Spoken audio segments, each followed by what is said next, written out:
ก๋วยเตี๋ยวต้มยำทะเลร้านเฮียหมู่บ้านหนองมาอำเภอคอนบุรีรสชาติดีจนต้องบอกต่อด้วยวัตถุดิบที่สดใหม่ในแต่ละวัน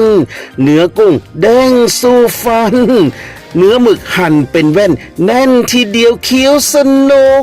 น้ำซุปต้มยำแซ่บเสด็จเผ็ดจัดจ้านสะท้านใจ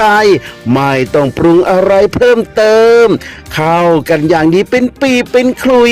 กับเส้นก๋วยเตี๋ยวที่เหนียวนุ่มละมุนลิ้นเพียงได้กินก็จะเห็นสวรรค์รำไร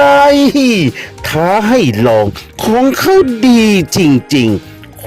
โบ